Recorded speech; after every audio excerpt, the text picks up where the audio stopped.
Hello all, நான் வந்து இந்த ஐஃபோன் 17 ப்ரோவை துபாயிலேருந்து 1,10,000 ருபீஸ்க்கு வாங்கி வந்தேன். ஆல்சோ பார்த்தீங்கன்னா எனக்கு 13,200 ருபீஸ்க்கு வந்து ஸ்டே வந்து ஃப்ரீயாக கிடச்சிது. துபாய் வேரியன்ட் அப்படின்றதுனால நான் என்னென்ன இஷ்யூஸ் ஃபேஸ் பண்ணேன் இந்த ஐஃபோனுக்கு மாறுறது அப்படின்றதையும் இந்த வீடியோவில் சொல்கிறேன். வாங்க வீடியோக்குள்ளே போகலாம்.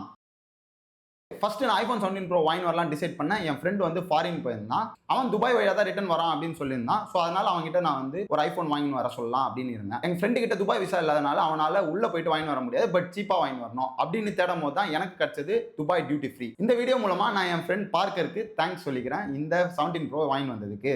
ஸோ ஃபர்ஸ்ட் மொத்தம் 3 வழி இருக்கு துபாயில் நம்ம ஐஃபோன் வாங்குறது. இது ஆல்ரெடி நம்ம 15 ப்ரோ வாங்கும் போதே பேசியிருந்தோம், பட் இப்போ வந்து மறுபடியும் பேசலாம். ஸோ ஃபர்ஸ்ட் ஆப்பிள் ஸ்டோர் போகலாம். ஆப்பிள் ஸ்டோர் போனீங்கன்னா உங்களுக்கு ஃபுல் பிரைஸ்ல தான் தருவாங்க. ஸோ 4,699 திராம்ஸ் தான் ஆப்பிள் ஸ்டோர்ல தருவாங்க. இதுக்கு வந்து வேட் ரிஃபண்ட் கிடையாது. துபாயில மொத்தம் 4 ஆப்பிள் ஸ்டோர் இருக்கு. 4,700 போது 1,15,000 ருபீஸ் அப்ராக்சிமேட்டா வரும். அது வந்து இந்தியா ரேட் 1,35,000 பார்க்கும்போது 20,000 ரூபாய் டிஸ்கவுண்ட் நமக்கு. ஓகே, இதை விட எப்படி கம்மியா வாங்கலாம் அப்படின்னா, நம்ம ஊர் மாதிரியே அங்க ரிலையன்ஸ் டிஜிட்டல் அந்த மாதிரிலாம் இருக்கும். அந்த மாதிரி ஸ்டோர்ஸ் வந்து நம்ம வந்து செக் பண்ணி வாங்கணும். ஷராப் டிஜி அப்படின்னு ஒரு கடை இருக்கும். அங்க போய் நீங்க ஒரு ஐபோன் வாங்கினீங்கன்னா ஐபோனோட பிரைஸ் இதே தான், பட் உங்களுக்கு வந்து 5% வேட் ரீஃபண்டா தருவாங்க. திருப்பி ஏர்போர்ட் வழியா வரும்போது அந்த வேட் ரீஃபண்ட் வந்து நீங்க வாங்கிக்கலாம்.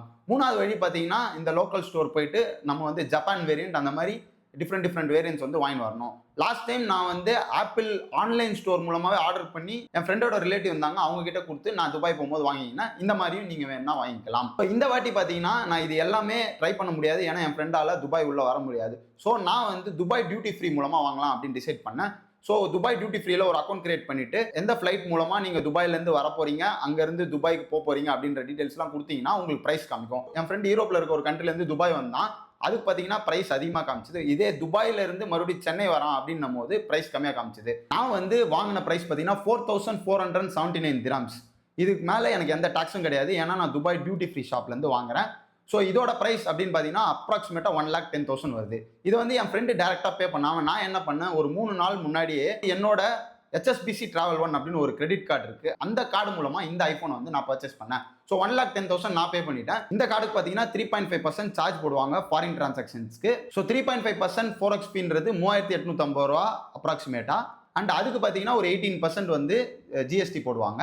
இப்போ நான் புக் பண்ண டைமில் பார்த்தீங்கன்னா எனக்கு HSBC Travel One என்ன சொல்லியிருந்தாங்கன்னா, நீங்கள் எவ்வளோ ஃபாரின் டிரான்சாக்ஷன்ஸ் பண்ணாலும் ரிட்டர்ன் கொடுத்துருவோம் அப்படின்றத சொல்லியிருந்தாங்க. ஸோ 3,850 எனக்கு வந்து கொஞ்ச நாளில் ரிட்டர்ன் வந்துடும். இப்போ நெக்ஸ்ட் பார்த்தீங்கன்னா இந்த ஜிஎஸ்டி அது நம்ம பே பண்ணி தான் ஆகணும். நான் இப்போ 1,10,000க்கு இந்த ஐஃபோன் 17 ப்ரோ 256GB ஆர்டர் பண்ணிட்டேன். என் ஃப்ரெண்டு ஃப்ளைட் ஏறும் போது அவங்க கையில் கொடுத்தாங்க, எடுத்துன்னு வந்துட்டான் சேஃபா.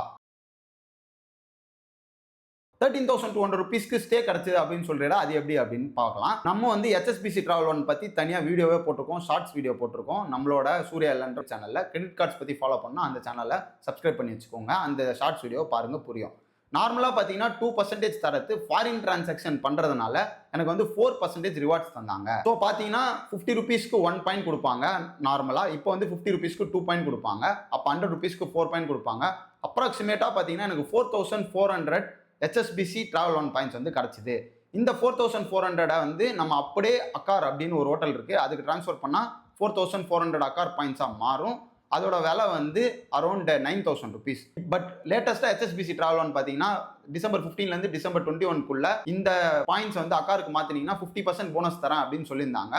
ஸோ ஆல்மோஸ்ட் பார்த்தீங்கன்னா 4,400 பாயிண்ட்ஸை நான் வந்து டிரான்ஸ்ஃபர் பண்ணும்போது எனக்கு 6,600 பாயிண்ட்ஸ் கிடைக்கும்.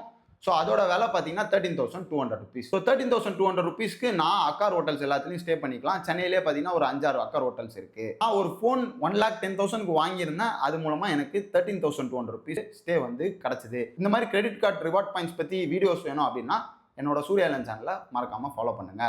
ஓகே, நெக்ஸ்ட் இந்த ஐபோன் 17 ப்ரோ துபாயிலேருந்து வாங்கி வந்தனால 2 இசிம்ல இருக்கிற பிரச்சனை என்னன்னு பார்த்தீங்கன்னா, என்கிட்ட ஒரு பிசிக்கல் சிம் இருக்கு, ஒரு இசிம் இருக்கு. ஜியோ வந்து நான் பிசிக்கல் சிம்ல வச்சிருக்கேன், ஏர்டெல் வந்து இசிம்ல வச்சிருக்கேன். ஸோ ஏர்டெல் நம்ம இப்போதைக்கு ட்ரான்ஸ்ஃபர் பண்ண தேவையில்ல, ஓகே அது இருக்கட்டும் பழைய ஃபோன்ல அப்படின்னு விட்டுறலாம். நான் ஐபோன் 17லேருந்து மாறுறேன்.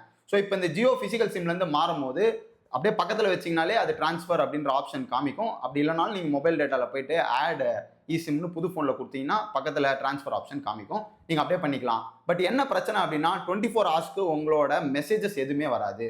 ஸோ நீங்கள் புதுசாக செட் பண்ணுறீங்க, பேங்க்கெல்லாம் உங்களுக்கு முக்கியம் அப்படின்னா 24 ஹவர்ஸ்க்கு ஓடிபி வராது. அன்னைக்குன்னு பார்த்து இந்த 24 ஹவர்ஸில் எனக்கு பல ஓடிபி தேவைப்பட்டது.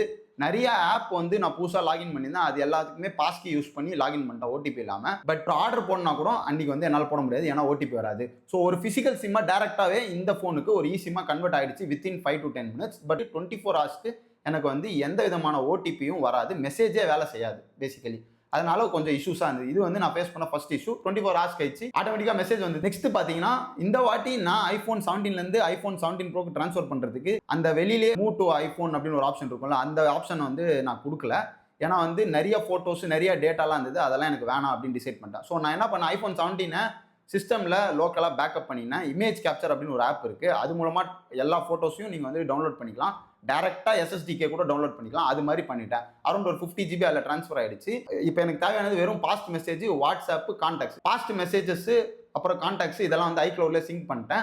வாட்ஸ்அப் மெசேஜ் மட்டும் மூவ் டு iPhone அப்படின்னு வாட்ஸ்அப் உள்ளே போனீங்கன்னா செட்டிங்ஸில் சாட்ஸ் உள்ள போனீங்கன்னா உங்களுக்கு இந்த ஆப்ஷன் காமிக்கும். அதை வச்சு நான் வந்து மூவ் பண்ணினேன். இதுக்கு ஒரு 1 hour போல் ஆச்சு எனக்கு, ஏன்னா என்கிட்ட அவ்வளோ பெரிய வாட்ஸ்அப் டேட்டா இருந்தது.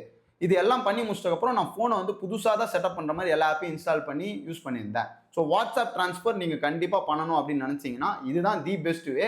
அப்படி இல்லைனா iCloud சப்ஸ்கிரிப்ஷன் வச்சு மொத்தத்தையும் iCloudக்கு ட்ரான்ஸ்ஃபர் பண்ணிவிட்டு அதுக்கப்புறம் நம்ம வந்து மாற்றுற மாதிரி இருக்கும். பட் iCloud நான் சப்ஸ்கிரிப்ஷன் வச்சில்ல, அதனால நான் வந்து லோக்கலாக இந்த மாதிரி ட்ரான்ஸ்ஃபர் பண்ணிடுவேன். சப்போஸ் நம்ம வந்து வெளியில் இருக்கிற ஸ்க்ரீன்லேயே அந்த ஸ்டார்டிங் ஸ்க்ரீன்லேயே மூவ் டு அனதர் iPhoneன்ற ஆப்ஷன் இருக்கும், அது மூலமாக பண்ணாலே வாட்ஸ்அப் டேட்டா எல்லாமே வந்து பக்காவாக ட்ரான்ஸ்ஃபர் ஆகிடும். நான் கொஞ்சம் புது ஐஃபோன் மாதிரி இருக்கணும் அப்படின்றதுனால நிறைய டேட்டா, தேவையில்லாத டேட்டாலாம் இதுக்கு வரக்கூடாதுன்றதுனால அந்த ஆப்ஷன் வந்து நான் ப்ரொசீட் பண்ணல. நான் யூஸ் பண்ண டெம்பர்ட் பார்த்தீங்கன்னா ஸ்பைஜனோட டெம்பர்ட் தான். iPhone 17க்கு நான் ஒரு டெம்பர்ட் வாங்கி வச்சிருந்தேன், அதோட லிங்க் வந்து கீழே கொடுக்குறேன், ஆர் வியூ ப்ராடக்ட்ஸில் கொடுக்குறேன்.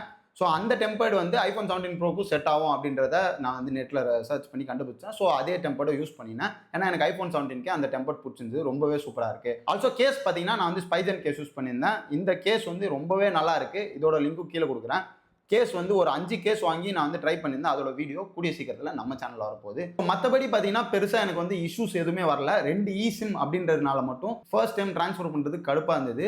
நெக்ஸ்ட் டைம் பார்த்தீங்கன்னா இந்த iPhone 17 Proலேருந்து நான் 18 Pro மாறுறேன்னா அதை அப்படியே பக்கத்தில் வச்சு டப்புன்னு ட்ரான்ஸ்ஃபர் பண்ணிக்கலாம். அது ஒரு 5-10 minutesல அந்த ட்ரான்ஸ்ஃபர் ஆகிடும். அப்போ வந்து இந்த 24 ஹவர்ஸ்க்கு வந்து மெசேஜ் வராது அப்படின்றது நடக்காது. அது வந்து டக்குன்னு ஆகிடும். இதே நீங்கள் ஏர்டெல் வச்சிருந்தீங்கன்னா அது கொஞ்சம் பிரச்சனை. அது என்னன்னா, நீங்க ஏர்டெல் ஆப் ஓப்பன் பண்ணி உங்களோட ஜிமெயில் ஐடி வந்து ரெஜிஸ்டர் பண்ணணும் ஆப்ல. ஜியோக்கும் ரெஜிஸ்டர் பண்ணாதான் ட்ரான்ஸ்ஃபர் பண்ண ஒத்துக்கும். நான் ரெஜிஸ்டர் பண்ணியிருந்தேன். ஸோ ஏர்டெலுக்கு அந்த மாதிரி ரெஜிஸ்டர் பண்ணிட்டு SMS அனுப்பிச்சு ஒரு QR வரும், அதை வந்து நீங்க ஸ்கேன் பண்ற மாதிரி இருக்கும்.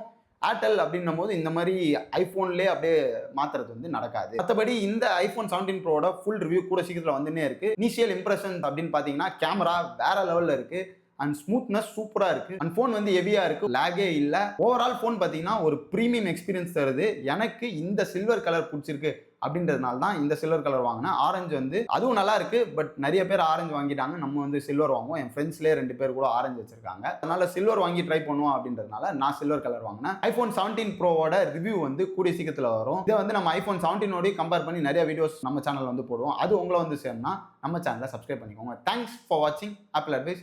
See you in a new video.